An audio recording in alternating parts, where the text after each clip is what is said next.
रहस्यमय यात्रा।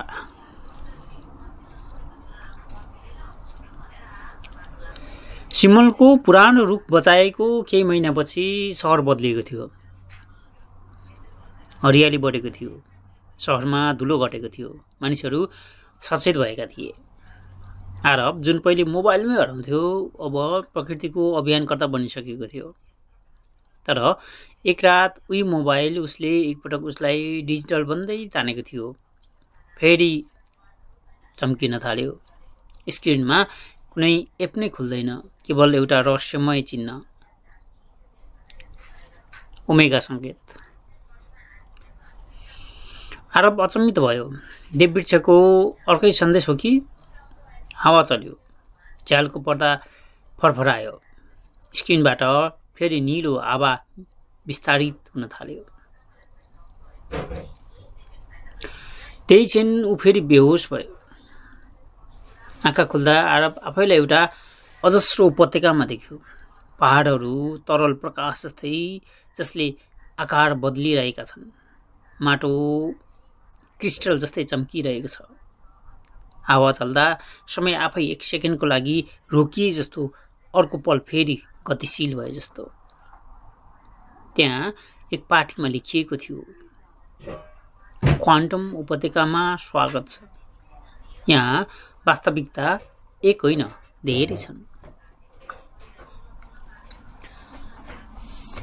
आरबको मुटु धड्किरहेको थियो बेसरी। अचानक प्रकाशका कणहरू सँगालिँदै एउटा आकृति बन्यो। क्वान्टम संरक्षक समयदेव। समयदेवको स्वर न त बुढो न त जवान, जसले भूत वर्तमान भविष्य तिनैवटाको धुन बोकेको थियो। आरब, डिजिटल वनलाई तिमीले जोगायौ। अब तिम्रो संसारमा अर्को सङ्कट आउँदैछ, समय असन्तुलन। आरब झस्क्यो। समय असन्तुलन भनेको के हो? समयदेवले आफ्नो हात अगाडि फैलाए। त्यहाँ तीनवटा दृश्य देखियो। पहाडहरू अनियमित रूपमा बग्दै थिए। वर्षा अचानक बढिरहेको थियो। मानिसहरूको निर्णय शक्ति कमजोर हुँदै थियो। समयदेवले भने, प्रकृतिको एक हिस्सा समय प्रभाव बिग्रँदैछ। तिमीहरूको अत्याधिक कृत्रिम समय दबाव, जस्तै स्क्रिन टाइम, कृत्रिम लाइट, 24 घण्टा कामले पृथ्वीको प्राकृतिक समय तालिका भत्काइरहेको छ। आरब मौन भयो। उसले पहिलोपटक महसुस गर्यो, उसले मात्रै होइन, मानिसहरूको जीवन व्यवहारले नै पृथ्वी बीचको समय ढाँचालाई असर गर्दैछ। समयदेवले फेरि भने, तिमी 3 परीक्षा पास गर्नुपर्छ। भूतको पिञ्जरा, वर्तमानको पहेली, भविष्यको प्रतिध्वनि। आरब अचानक अँध्यारो सुरुङमा पर्यो। त्यहाँ उसको पुरानो स्वरले उसैलाई भन्यो, आरब, तिमी गेमको लेभल पार गर्न रातभर जाग बस्दैनथ्यौ? अर्को आवाज आयो, तिमीले पुरानो बोट काटे जस्तो कुरा उडाउँदै हाँस्यौ। तिमी आवाजहरू उसको भूतका गल्ली ती पिञ्जरामै बन्द भए। ऊ झन्झन चिच्याउन थाल्यो। तिमी किन यस्तो भयो? किन बुझेनौ? आरबले कापिँदै भन्यो, हो, मैले गल्ती गरेँ, तर म सिकेको छु। मैले यहीँबाट धेरै कुरा सिकेको छु। भूतले चिन्ता मात्र भविष्य बदलिन्छ।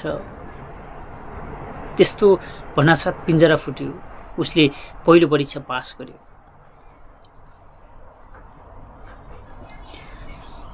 वर्तमानको पहेली। अब आरब एउटा विशाल मैदानमा छ। त्यहाँ हजारौं डिजिटल घडीहरू टिक टिक गर्दैछन्।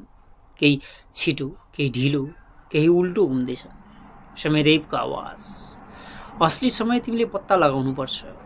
आरबले सोच्यो, असली समय घडीले देखाउँछ कि प्रकृतिले बताउँछ?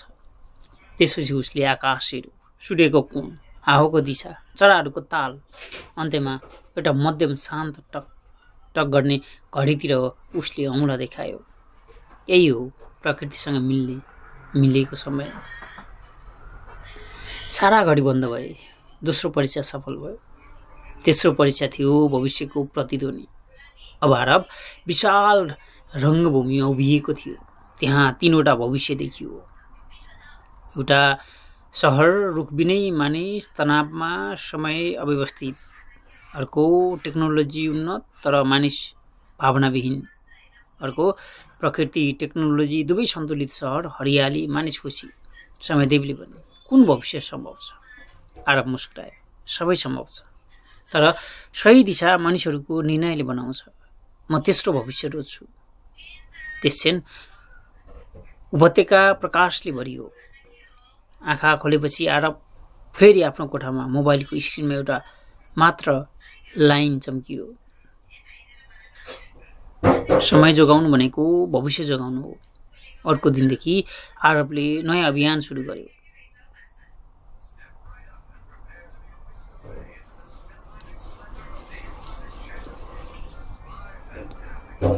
Natural time, human time.